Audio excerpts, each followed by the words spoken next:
Pertempuran Medan Area adalah konflik bersenjata yang terjadi antara pejuang Indonesia melawan pasukan sekutu Inggris dan Nica, Belanda, di kota Medan, Sumatera Utara.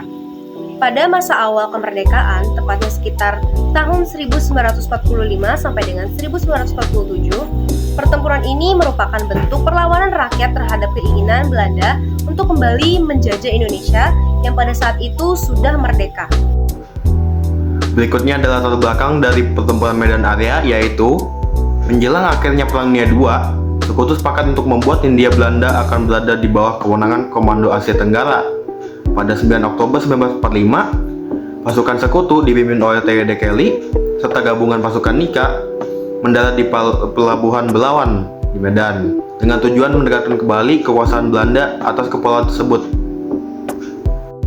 Berikutnya adalah jalannya pertempuran, yaitu pada awalnya tanggal 13 Oktober 1945 terjadi bentrokan akibat pencurian dan penodaan rencana Merah Putih oleh seorang pejabat Belanda yang berubah menjadi penyerbuan. Selanjutnya, TKL melancarkan sebuah serangan untuk mengambil alih gedung-gedung pemerintahan yang dulunya diduduki oleh Jepang, sehingga Sekutu mengeluarkan ultimatum untuk menyerahkan senjata mereka. Pada tanggal 1 Desember 1945, Sekutu berupaya membuat zona batas tetap wilayah Medan atau fixed boundaries Medan Area. Lalu berikutnya, pada tanggal 10 Desember 1945, Sekutu dan Nica meluncurkan serangan besar-besaran terhadap pasukan Indonesia yang ditempatkan di Medan. Serangan tersebut menyebabkan banyak korban di kedua belah pihak. Selanjutnya, setelah pertemuan besar oleh Sekutu pada 10 Desember 1945, Sekutu berhasil mengambil alih Medan dan pemerintah Indonesia membentuk Resimen Komando Tentara Rakyat Medan untuk meneruskan perlawanan terhadap Sekutu. Yang berikutnya adalah kondisi setelah perang terjadi. Setelah pertempuran selesai pada 15 Februari tahun 1947, Panitia Teknik Gencatan Senjata mengeluarkan perundingan untuk menetapkan batas definitif wilayah Medan. Hasil perundingan tersebut adalah penetapan garis demarkasi atau garis pemisah antara dua wilayah yang mengelilingi kota Medan dan juga koridor Medan Belawan pada 10 Maret tahun 1947. Selanjutnya adalah dampak setelah perang terjadi. Yang pertama, tewasnya puluhan korban dari pihak Indonesia maupun dari pihak Nica Belanda. Yang kedua, bangunan-bangunan hancur, jalan-jalan terputus, dan masyarakat Indonesia hidup dalam rasa ketakutan dan keterbatasan yang besar. Yang ketiga, aktivitas perdagangan dan bisnis Indonesia terganggu, infrastruktur rusak, dan ekonomi masyarakat Indonesia menjadi tidak stabil. Namun, pertempuran ini juga memberikan dampak signifikan bagi pembentukan awal TNI atau Tentara Nasional Indonesia yang membangun semangat nasionalis masyarakat Indonesia kembali.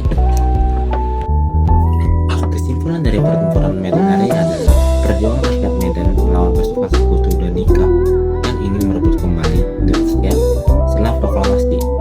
Peristiwa ini menunjukkan semangat rakyat dalam mempertahankan kemerdekaan Indonesia. Kisah ini mirip dengan sejumlah pertempuran lain yang mengukir jejak di masa pasca revolusi. Namun, pertempuran Medan Area memiliki nuansa tersendiri yang menjadikannya berbeda dan tak terlupakan.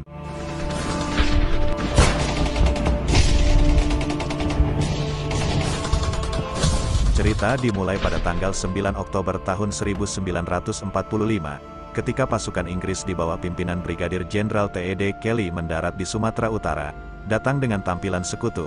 Nyatanya di balik kedatangan ini terselip rencana gelap Netherlands Indies Civil Administration, NICA, yang ingin merebut kendali pemerintahan Indonesia. Awalnya, Indonesia dengan tulus menyambut pasukan sekutu ini.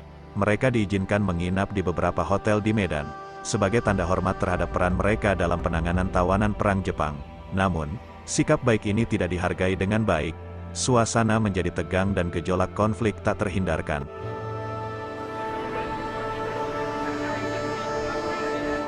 Episode pertama terjadi di sebuah hotel di Jalan Bali, Medan, ketika seorang penghuni merampas lencana merah putih dari sekelompok pemuda Indonesia.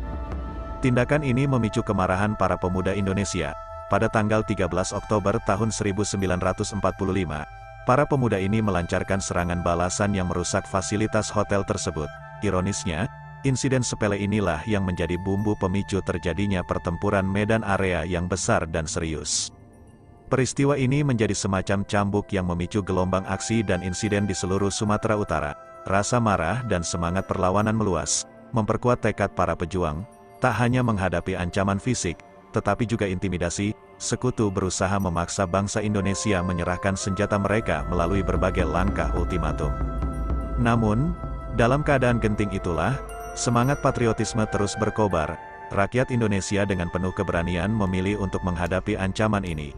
Mereka menolak untuk tunduk pada intimidasi dan berdiri dengan tegar. Pertempuran medan area menjadi bukti nyata bahwa keberanian dan semangat perlawanan rakyat tidak dapat diredam oleh kekuatan asing.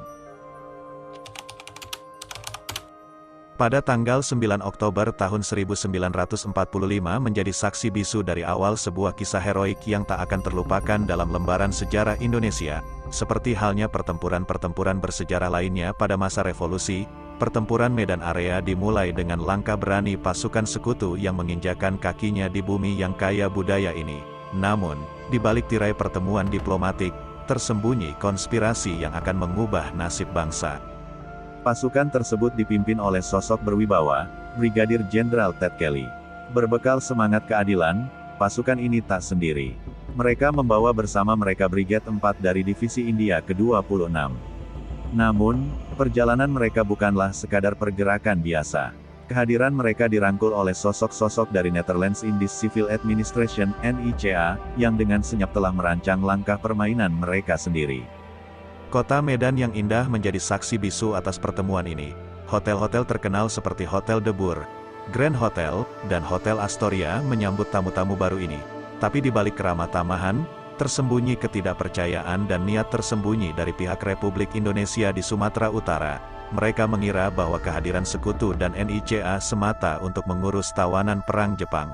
Namun, takdir memiliki rencana lain. Di balik layar, NICA dan sekutu memasang tenda-tenda di tempat-tempat seperti Tanjung Morawa dan Binjai, sambil memantau situasi dengan seksama. Tak lama setelah mendarat, tim dari Rehabilitation of Allied Prisoners of War and Internees, RAPWI, bergerak cepat. Mereka membebaskan para tawanan perang dari Pulau Brayan hingga Brastagi, lalu mengubah mereka menjadi batalion KNIL, mengubah hidup para tawanan dari penahanan menjadi pahlawan. Namun, perubahan ini juga membawa sikap baru. Rasa angkuh dari para mantan tawanan perang menggelora. Mereka yang pernah ditahan oleh Jepang kini merasa sebagai pemenang Perang Dunia II. Sementara itu, di bawah permukaan yang tenang, para pemuda Medan membentuk divisi TKR, Tentara Keamanan Rakyat. Semangat mereka meresap, menantang apapun yang mengancam kemerdekaan. Tapi keangkuhan itu tak bertahan lama. Ketika NICA dan sekutu melangkah lebih jauh, melintasi batas yang tak dapat ditolerir, Medan menjadi panggung pertempuran. Percikan api pertama muncul di hotel di Jalan Bali, Medan pada tanggal 13 Oktober tahun 1945. Lencana merah putih yang diinjak-injak oleh seorang penghuni hotel menjadi titik balik, di mana semangat perlawanan rakyat tak terbendung lagi. Dalam asap peperangan yang makin berkobar, kota Medan menjadi saksi bisu dari keberanian dan semangat juang rakyat Indonesia. Di sebuah hotel di Jalan Bali, Medan, sebuah lencana merah putih dicabut dan diinjak-injak oleh seorang penghuni. Tanpa disadari, inilah bumbu yang memicu lahirnya pertempuran medan area. Para pemuda Indonesia, penuh emosi, menyerang dan merusak hotel tersebut. Namun, serangan ini juga menyebabkan korban 96 orang luka-luka, dengan sebagian besar dari mereka adalah orang NICA. Titik awal pertempuran telah terjadi, memicu gelombang perlawanan yang tak terhindarkan. Aksi para pemuda tidak hanya terbatas pada Medan. Peristiwa ini merambat hingga kota-kota lain seperti Pematang Siantar dan Brastagi. Dalam upaya memperlemah semangat perjuangan, Inggris memilih intimidasi sebagai senjata mereka. Pamflet-pamflet mewakili ancaman, menyerahkan senjata atau menghadapi konsekuensi serius. Bahkan, Brigadir Jenderal T.E.D. Kelly melancarkan upaya persuasif pada tanggal 18 Oktober tahun 1945. Namun, tak lama setelah itu, suasana menjadi kacau. Pasukan sekutu dan NICA melancarkan serangkaian tindakan teror di Medan. Ketegangan antara pemuda dan pasukan asing tak terelakkan. keamanan terganggu, dan patroli Inggris pun menjadi rentan. Di balik semua ini, ada perubahan dramatis. Pemuda Medan mendirikan divisi TKR, Tentara Keamanan Rakyat, pada tanggal 13 September tahun 1945 sebagai bentuk tanggapan atas ancaman. Pada tanggal 1 Desember tahun 1945, Sekutu menegaskan dominasinya dengan memasang papan bertuliskan, Fixed Boundaries Medan Area, di berbagai sudut kota. Medan Area menjadi pusat perhatian. Tindakan ini meruntuhkan rasa aman yang pernah ada. Sebagai balasan, Inggris dan NICA menargetkan elemen-elemen Republik Indonesia di Medan. Para pejuang Medan Area tidak tinggal diam. Pertempuran-pertempuran pun terjadi, tidak hanya fisik, tetapi juga konfrontasi ideologi. Pada tanggal 10 Desember tahun 1945, upaya Inggris dan NICA menghancurkan konsentrasi TKR di Treppe gagal. Seorang perwira Inggris diculik oleh para pemuda. Truk-truk Sekutu juga hancur. Sikap tak terbendung para pemuda memaksa Jenderal Ted Kelly mengancam agar senjata diserahkan. Ancaman tersebut tidak menyurutkan semangat perjuangan. Namun, Inggris tak berhenti di situ. Pada April tahun 1946, mereka mendesak pemerintah RI untuk meninggalkan Medan. Gubernur, Makras Divisi TKR, dan Wali Kota RI dipindahkan ke Pematang Siantar. Kota Medan jatuh ke tangan Inggris. Namun, semangat perjuangan tak pernah pudar. Pada tanggal 10 Agustus tahun 1946, di tebing tinggi, komandan-komandan pasukan yang berjuang di Medan Area berkumpul. Komando Resimen Laskar Rakyat Medan Area terbentuk dengan kekuatan batalion di setiap sektor. Markas komando berada di Sudi Mengerti, Treppe, dengan keberanian yang tak tergoyahkan. Perjuangan di Medan Area terus berlanjut di bawah kepemimpinan yang baru. Babak akhir dari pertempuran ini membawa kita pada tanggal 15 Februari tahun 1947. Saat jam menunjukkan pukul 24, Komite Teknik Gencatan Senjata mengeluarkan perintah untuk menghentikan kontak senjata. Namun, ini bukanlah akhir dari cerita. Panitia Teknik Gencatan Senjata membawa kita lebih jauh dalam perjalanan ini dengan menetapkan garis-garis demarkasi yang mengukir batas bagi Medan Area. Dalam perundingan yang berlangsung hingga tanggal 10 Maret tahun 1947, garis-garis demarkasi yang melingkari kota Medan dan koridor Medan Belawan akhirnya didefinisikan. Panjang total garis demarkasi ini adalah 8,5 km, menjadi pembeda antara daerah yang dikuasai tentara Belanda dan yang dikuasai oleh tentara Republik Indonesia. Namun, tidaklah mudah untuk melukis garis batas ini di atas peta. Pada tanggal 14 Maret tahun 1947, dimulailah pemasangan patok-patok dan garis-garis demarkasi ini. Namun, perselisihan terus menyala antara kedua belah pihak. Tanah menjadi simbol perjuangan, dan garis-garis ini tidak hanya memisahkan geografis, tetapi juga membagi pandangan dan tekad. 4 bulan setelah pertempuran berakhir, Belanda meluncurkan operatif Rodak, yang lebih dikenal sebagai agresi militer Belanda. Peristiwa ini mengubah dinamika pertempuran dan mengembalikan ketegangan. Dalam bayang-bayang pertempuran, Medan pun berubah. Kawasan ini terbagi oleh garis-garis demarkasi, membawa dampak yang mendalam. Pusat pemerintahan Sumatera pindah ke Pematang Siantar, sebuah perubahan besar dalam tata politik.